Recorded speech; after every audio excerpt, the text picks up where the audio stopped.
Well, go ahead, sorry. The way it works is the state doles out the federal money to the police forces based on the number of drug arrests. So then you get the police forces out hiring drug dealers to sell drugs to people and tell the police, and the drug dealers, of course, use this role to keep themselves from being arrested, but they turn in all their competitors.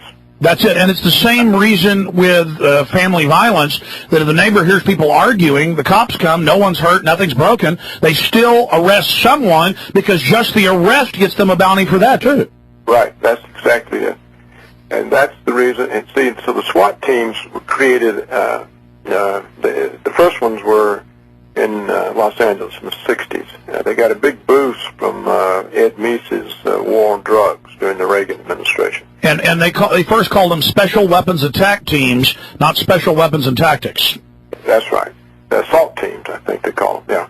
And the military started giving military equipment. And training. And Congress passed a law in favor of that, so that you now have these police forces so heavily armored that it's ridiculous, and they don't have any use for these SWAT teams. Well, we know it was all a cynical way to create paramilitary, federally controlled. Many of them have been deputized federally in the MJTF, multi-jurisdictional task forces. This is really just a paramilitary group of killers in every town to enforce. You're right. They're there. They can be used in that way. In the meantime, since there's no real use for them, there are not many hostage situations every day or terrorist situations, and they're expensive. They use them to serve warrants on people who are no threat to them. Well, Dr. Roberts, you've done an expert report on this, but let me add the caveat. From Austin, Texas to New York City now, they put them out at checkpoints on the side of the road, and now guys in masks come and search you there. I see. Well, I would imagine it'll get worse, Alex. I don't know what's to stop it. A lot of people believe in law and order, and they think the police are on their side.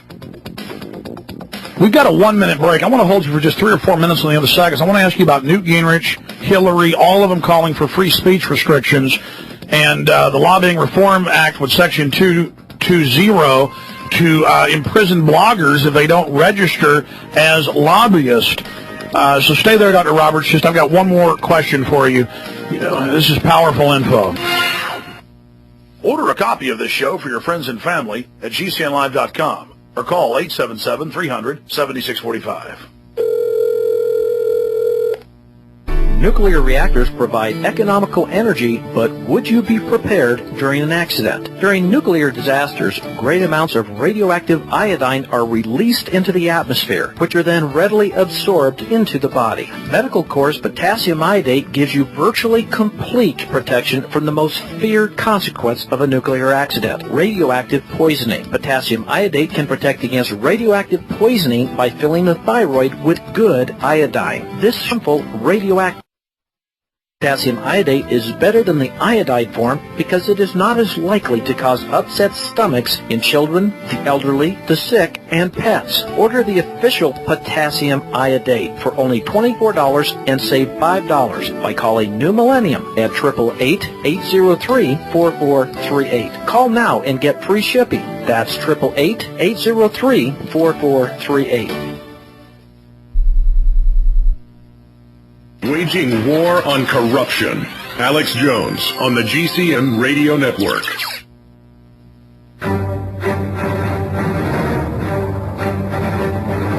Big Brother, mainstream media, government cover-ups. You want answers? Well, so does he. He's Alex Jones on the GCN Radio Network. And now, live from Austin, Texas, Alex Jones. Even PBS has reported in the late 1960s the Defense Department and the CIA approached Los Angeles about setting up special weapons attack teams. This was a federal program and plan to introduce it, popularize it. Then the federal government funded and helped with script writing for the show SWAT to then popularize it, and now special weapons and tactics is becoming the norm, with even normal beat cops carrying fully automatic weapons, the larger cities getting full-bore tanks, rocket launchers, And it is to suppress the American people, as you saw in New Orleans, coming in and confiscating guns. And Dr. Paul Craig Roberts, so I was interrupting because on this subject I just started frothing. I've been studying it for so many years. As you know, I made 3 police state films, folks. The empire turns its guns on its citizenry. He brings out a lot of stuff that I didn't even bring up in my rants. Anything else on this, Dr. Roberts? And I wanted to bring up the attack on free speech by Gingrich now giving speeches every 2 days saying we should shut down the First Amendment. Yeah, well, let's get on to Gingrich. I think we've covered the fact. Sure. Gingrich is saying attack free speech. They want to register all bloggers who get 500 visitors a year or more, prison time if you don't. They're attacking net neutrality. This is incredible. Do you think they'll be successful?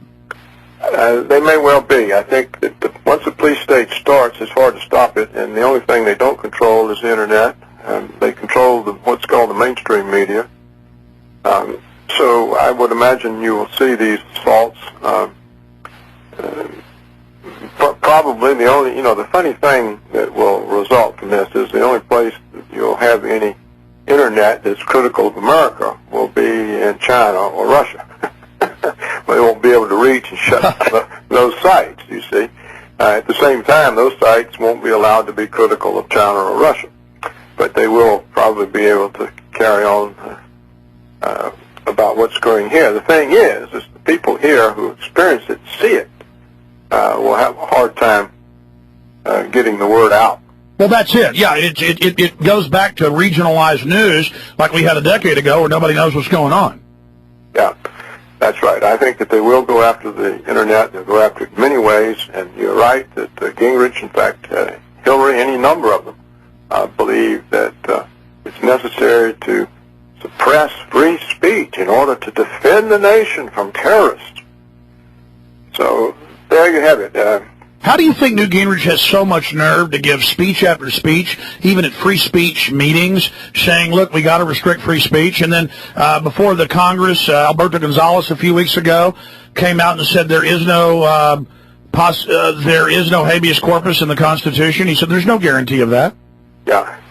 Well, and it says it twice. Mm-hmm.